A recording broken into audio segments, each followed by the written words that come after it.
As the FR America's Championship arrives at the iconic venue of Virginia International Raceway for the penultimate round of the 25 Championship, there's an air of anticipation in the title chase which is palpable.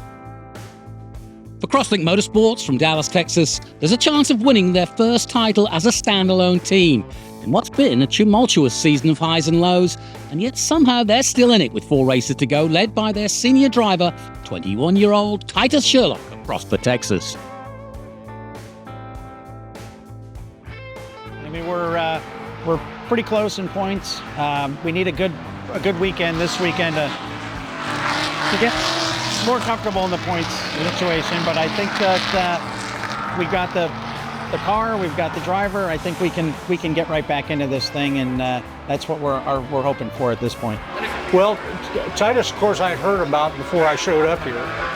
The thing about Titus is he seems to be very calm and collected, if you will. I think he thinks things through, if you will, and certainly absorbs, like I mentioned before, he does absorb quite a bit and brings that forward to the table. But what I like about him, and certainly the things that I see, is just this straight line approach to where there's not a lot of emotion involved and that sort of thing. And I think some of the best I've worked with are very calm and collected in this environment, and you don't see a lot of those highs and lows. But I think he shows great promise. You need to just continue to develop and learn and absorb and move forward. Here to learn, has got a good ear. He's got a very monotone approach, if you will. I'll use that term loosely. Very straightforward, and you don't see a lot of differential between the highs and the lows, if you will. And that's what we all like to see. On the technical side as well, those that kind of keep their calm and can see the problems before they happen, and or when they do happen, address it and try to prepare for the best, and the worst at the same time. Yeah, really positive. Just managed to pit Bruno there at the end of qualifying, so I'm ahead of who I need to be. But of course, I still want to win the race. It was really close to pole as well, so it's going to be a competitive race. And the goal is to win, but of course, Christian's not in the championship, so it's really about finishing ahead of Bruno and Nicholas. Keeping your emotions in check in this high adrenaline sport is vital. But Titus has the perfect mentor in his uncle, Tony DiCarlo, who's also a racing driver. He keeps him on the path to the goal, and together they make a potent force of calm execution. Yeah, I'm hoping it could all just kind of wrap up and come together, About a month and a half ago, or even 4 weeks ago, I thought the championship was over. I had no chance. I was accepting that.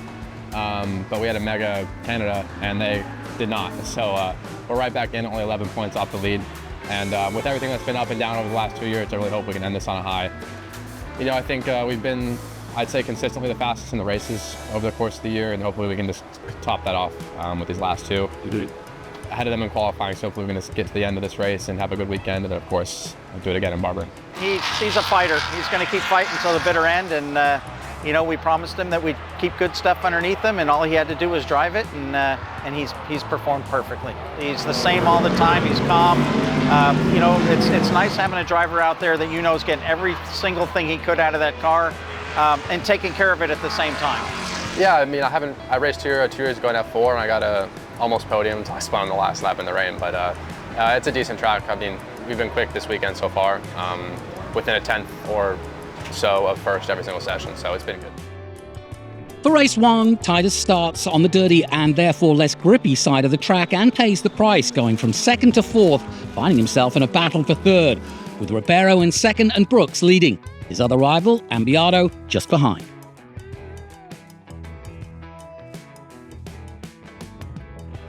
Yeah, I just kind of struggled. I mean, we were starting on the left side of the grid, which was just covered in marbles, so the whole right line got a big launch.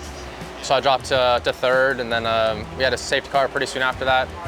And then there was a really weird restart where there was no safety car, and then Bruno didn't know we were going, so the next car just kind of freight trained by me, got stuck there. Then Bruno, unfortunately for him, blew his engine, which caused the safety car. He was out of the race, and I was up to 3rd.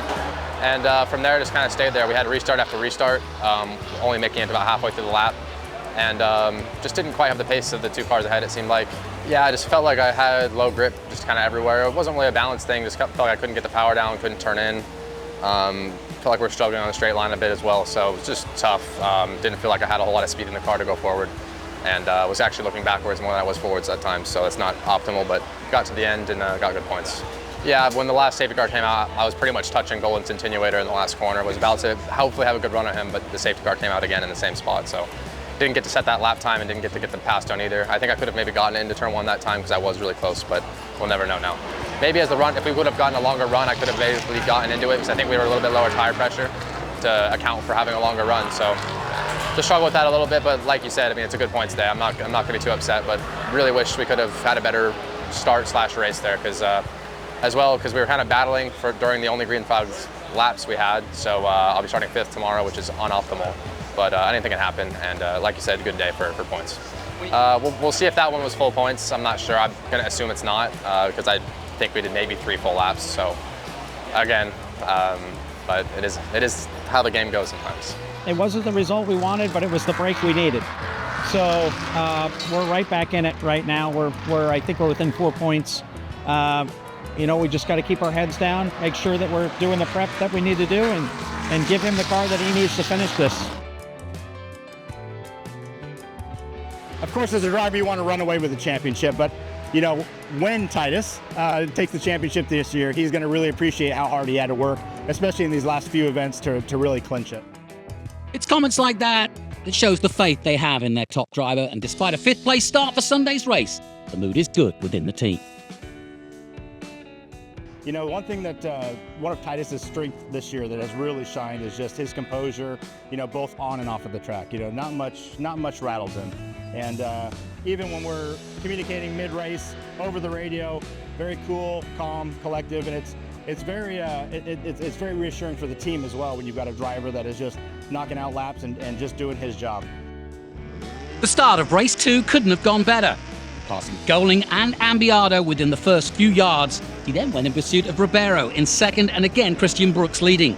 It was now or never for Titus, and he knew it.